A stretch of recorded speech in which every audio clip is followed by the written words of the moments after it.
Ladies and gentlemen of the school board, I'd like to thank you for inviting me to meet with you this evening.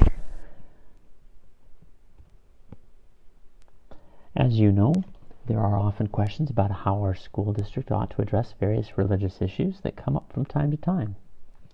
Tonight, I wish to address those issues, not individually, mind you, but instead by outlining two guiding principles that we ought to use when writing our policies.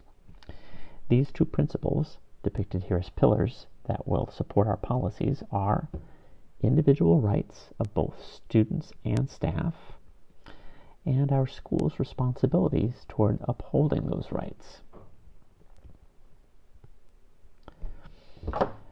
Although many have been misinformed to the contrary, it is absolutely incontrovertible that individuals in this country have religious freedom, even in school. This goes right to the heart of the founding of this country, and recent documents put out by the U.S. Department of Education reiterate this foundational idea. Students have the right to pray, alone or in groups. They must be allowed to bring religious reading material to school and read them individually or even share them with others. Our policies must allow students to discuss their religious beliefs openly and extending even if they choose to do so as part of class assignments. For example, a student is asked to write an essay about a personal hero, may choose to write about a religious leader, prophet, or apostle, just as another student might choose to write about an athlete or musician. This is all perfectly appropriate.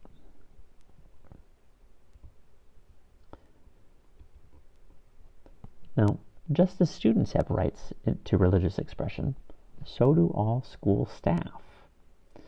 It is important to recognize that janitors, teachers, secretaries, and parapros of all types also have legal rights in this regard.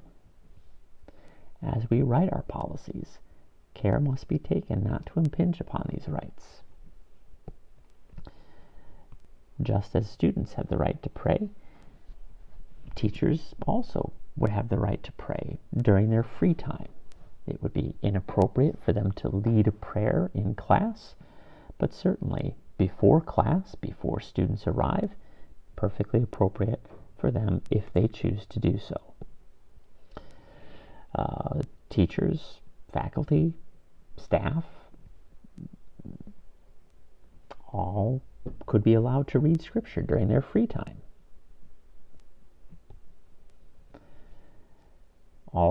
All could be allowed to, or should be allowed to listen to religious music or sing in their classroom or office before students enter. None of these things should be prohibited. Our staff must be allowed to engage with peers that choose to engage with them on religious topics. Again, all of this must be allowed if it is their own personal choice and if it does not in any way act as part of their official capacity.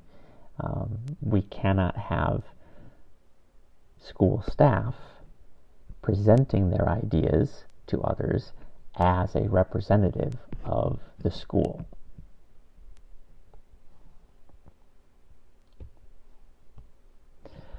Our school has to maintain strict religious neutrality.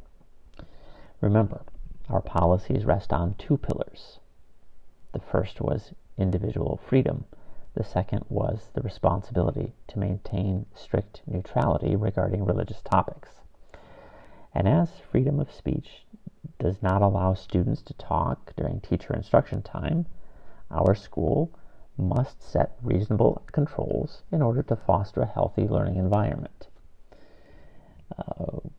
Just because a student is free to pray does not mean that it would be appropriate for them to kneel down during the middle of a test to pray for help while they're trying to answer question number 7.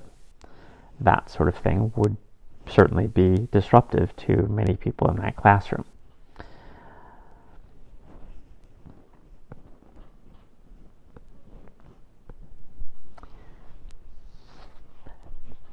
It is also perfectly appropriate to address religious topics, but only in context of art or historical significance.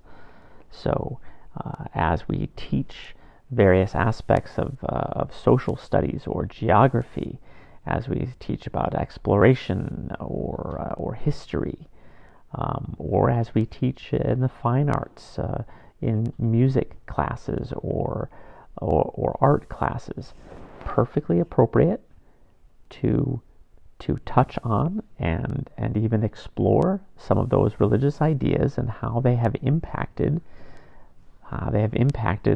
various content areas that we teach. Again, our policies must reflect strict neutrality. We must not appear to be supporting or encouraging or discouraging different religious beliefs.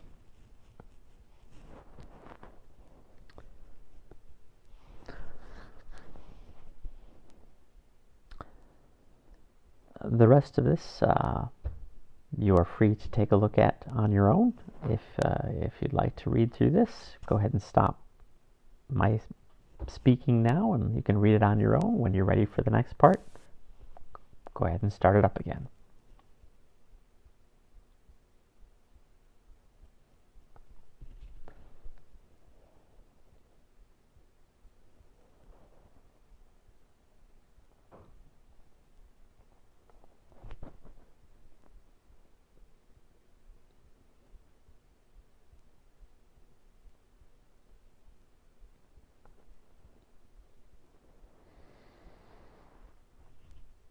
Thank you for your time.